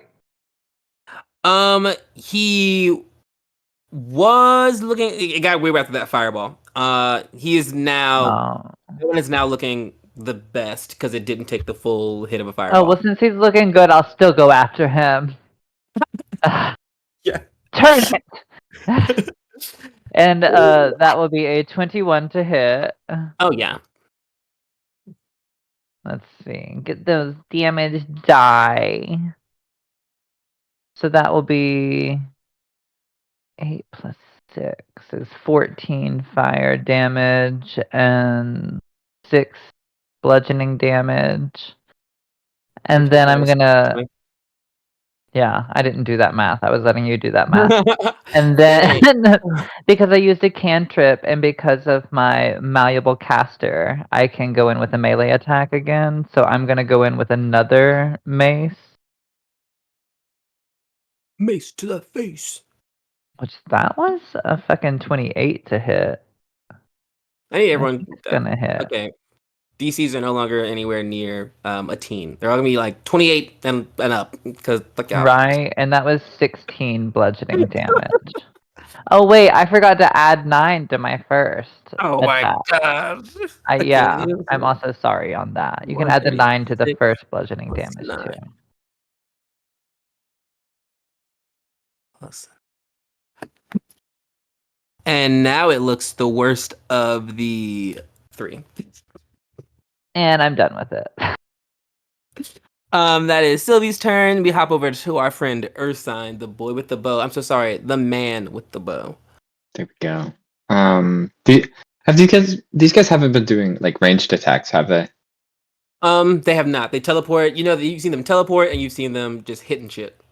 Okay. I'm going to cast Blur on myself as an action, which will impose disadvantage on attacks to me. And it is a concentration spell. I'm then going to action surge and do 2 attacks towards the weakest of the 3. Gotcha. The first one is going to be because I'm going to do an extra attack as well. That'll be a 25 and then a 21. Oh yes, we both. Yes, musical theater people, thank you. First hit is going to be for 10 piercing.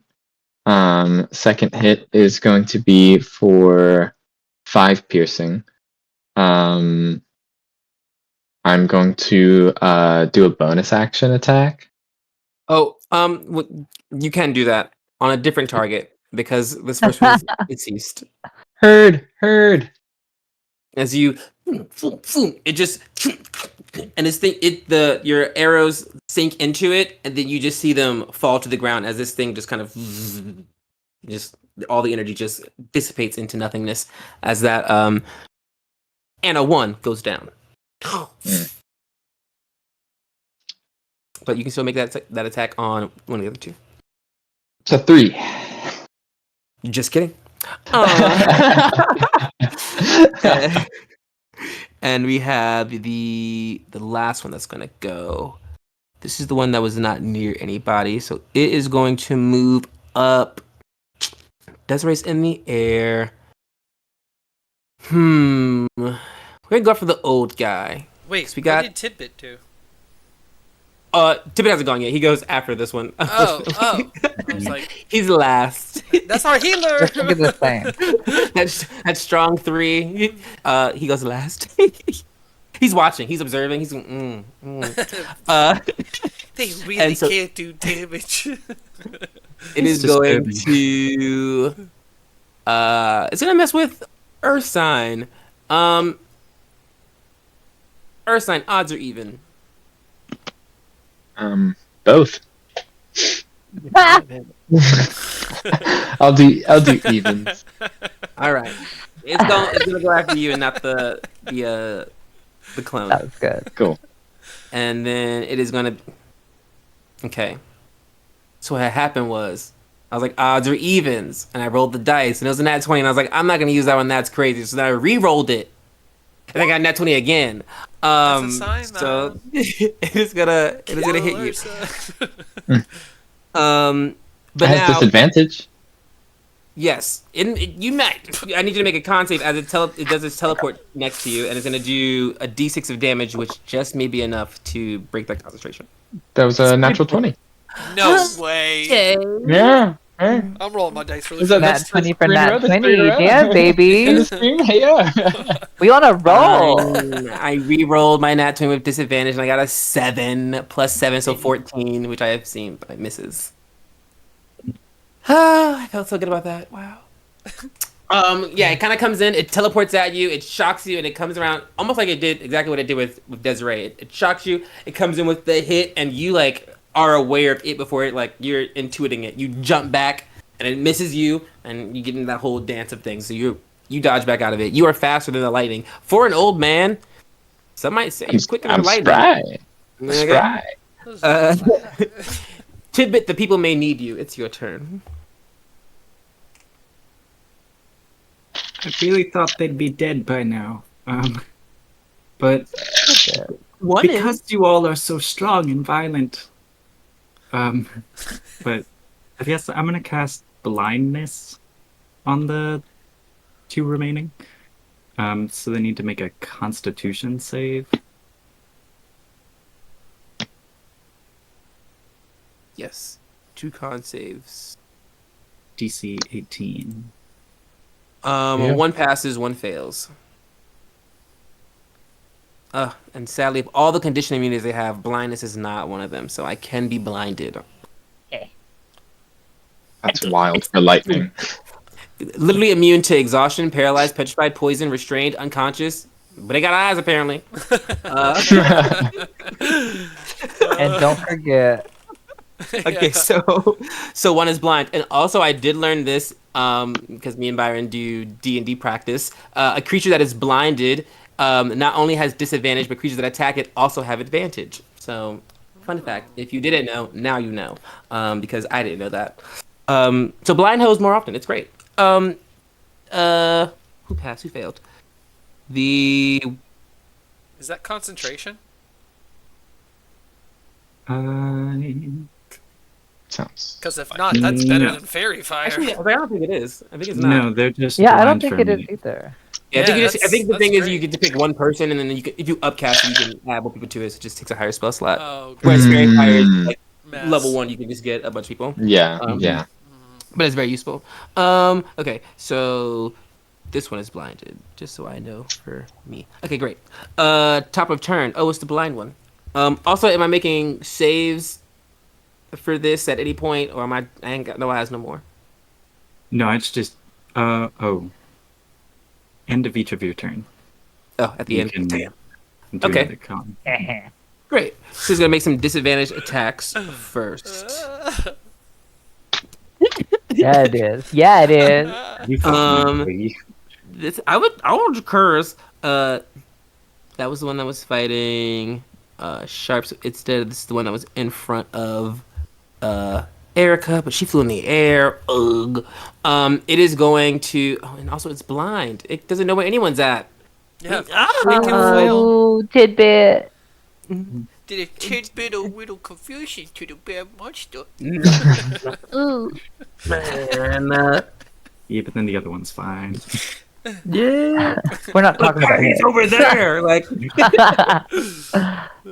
yeah, I think he's just gonna end his turn because I'm like, I don't know how he would know where. Wait, let me see if he has any other kind of weird things. I mean, it depends. Was he like staring at who he wants to hurt, and then he was blinded, and he can just take a blind guess? Well, Or I mean, I would if he's give him Yeah. like I could give him like just do disadvantage attacks if Erica hadn't like flown away because that's who he was fighting, but now he doesn't know where anyone is because yeah. the person he was fighting literally just left. And so I was like, oh, Yes. yeah, it has dark vision, but doesn't have anything that allows him to see. So he's just gonna end his turn and make the save. So con save. Con save 18. Put this +4 to work. He rolled a 6 last You're time. higher level. I rolled an 8 +4, a 12. He's so blinded. He ain't got no eyes. He's having a hard time. That's the end of his turn. Oh, With Desiree. lightning. You see a very confused elemental on the ground where you left. Just Uh, like I'm gonna the one that's not blind, or the one that the opposite of the one confused. I'm gonna fly as far away from that down 60 feet as possible because I don't want to be anywhere near the not blind one. And I'm gonna unwild shape, and I'm gonna hit everybody with a nice little mass cure wounds. So everybody can take 32 points of healing that needs it. Sharp so now needed you. Oh, I needed it. okay, Sylvie, What? calm down. I did. Thank you. Thank you so much. Yeah. Desiree that's also it. needed it. Yeah, that's it. Oh, perfect, beautiful. Sharp. You feel much better. You feel healed, rejuvenated, and you see two big bastards in front of you. One is very blind. It's very. It looks. It looks confused. Oh, it's you, Scott. I was like, he looked too calm. I don't Yeah, know. you're I always thought you right were after talking her. to Tanner. I was like, "Go, girl!" All right, so one is in front of me, right? On This piece of. The one that was in front of you is dead. Tanner killed it. Oh. So there's just the blind one that's flailing, and then the one that had ran over and tried to hit Ursine, which is just kind of standing in front of Ursine. Okay. I'm gonna take out that arcane firearm that looks like a wooden spoon, and just cast a spell at it from the spoon, which gives me more damage. Oh. And I'm gonna cast Scorching Ray. Poof, poof, poof, out of the spoon. So Perfect. it's 3, and their advantage, right? Because Oh, he's blinded. you. Oh yes. Okay, You're 3 rays. You also technically have a plus D4 from Bless. That is a nat Bless. 20 on an advantage. That is a that was a close nat 20. No, but they're both 2 18s. That's funny. So that's 28. And then was that 14? 24. Yeah, those all hit. All right, so what's Scorching Ray? That's 2d6. So one of them was a nat 20, so that's automatically 12. And then 22, 26, 32. 32 points. Did you? Oh, you and lost them all my at- damage from my spoon. Hold on. Because you can pick separate targets, right? You don't have to launch them all at the same one. True. I'm doing the nat 20 at the one that's blind, Blind guy. and then if he doesn't die, I'm doing the next one at the one that's blind. The nat 20 for sure kills the blind one. Okay, and that damage was 12, and it was 32, so it's going to be 20 plus my spoon for the other guy. What spoon? Give me a d8. So it's 12 plus 6, so 18 to the other person. Ooh. Death to the breath. And with that extra bonus damage from the spoon, puts you just over enough to get the third kill, as your nat 20 kills the second one, and the spoon damage kills the third one. As fire is very in with this party. Good thing we are in a fire forest, or we would have to call someone. But you control burn that ditch as you fling some fire from a wooden spoon, which also sounds a little crazy. But you take out those animated breaths as they are pelted with fire energy, and it just overwhelms them as they dissipate and dissolve into nothingness. And the party completes this interaction. Oh, Erica, this would, and this is just like a personal thing that I always forget to mention, but I'm gonna say it now. These deaths would proc your, there's one of your subclass abilities. It's, I can't think what it's called, but it's like they turn into when things die, little fires appear in them, and you can like heal people or hurt people with them. It's a really cool thing. But you see those little fires like appear out of the bodies of those things. So if anyone else needed some extra health, you could throw those around. Though I think your mass cure wounds was pretty effective. But that is a thing you can do, and I wanted to mention that. As most things we were killing didn't qualify for that. So more awesomeness that you have is when things die and they have life essence, you can repurpose that into hurting or healing allies or enemies. So watch out, people. But you take out those animated breaths in a record amount of time, 3 rounds. So that's less than 30 seconds between spotting and some may say assassinating with prejudice these large lightning-based elementals that you know to be animated breaths, bandits and miscreants of the Sons of Tiamat. But as you complete that, you continue on into your many hours of journeying. And next week we will pick up in those highlights from where you guys, the things that you guys have done during this time. And I will not forget that you've completed combat. You don't have to do it. You can go. You can go from the role play into the villa, nice and smooth, and I'll beat you up the next time. So, it'll be a nice. It seems like we're walking into a nice, calm role play session next week. So hold on to that one because that means we can't role play the next session after that, right? Chaos comes in waves. We could. Who knows? Oh. If we make it juicy. What if it's just chaos constantly? If it's not juicy enough role play, I will just slaughter the cow. It's like let's just. I'll make it juicy. But we travel on. The party continues to make their way on to Desiree's family tree. They are 16 hours and 1 long rest in. They have 2 more 16-hour legs and 1 more long rest before they reach Desiree's family tree. And we will see you next week when we continue on this journey, and we may get to Desiree's family tree. I'm just enjoying saying Desiree's family tree, if you haven't noticed. And we may get to Desiree's family tree, or we may end up on some juicy, unprotected conversations. Who knows? You just never know here at Silvernell. The rubber on? I knew it! I knew you were going for it! As soon as he said unprotected, I said, I knew Tanner will do it! You knew it! I knew it was such a good line. I You're knew welcome. I can't let it go because I did enjoy it. So, but thank you all for joining us. We are here every Wednesday at 7:30 Eastern Standard Time. I'm pretty sure that's what it's called right now, Eastern Standard Time. I feel like it changes. I don't know. But we're here every Wednesday at this time. Whatever the letters are, we're here. So come back and join us. We can't wait to see you then. And I have no idea what these kids are going to get into, but I'm sure it'll make us all laugh as we did this episode because, gosh, these guys are great. Thank you all for watching. Thank you all for playing. And I hope that you all come back because that means you liked it. So thank you.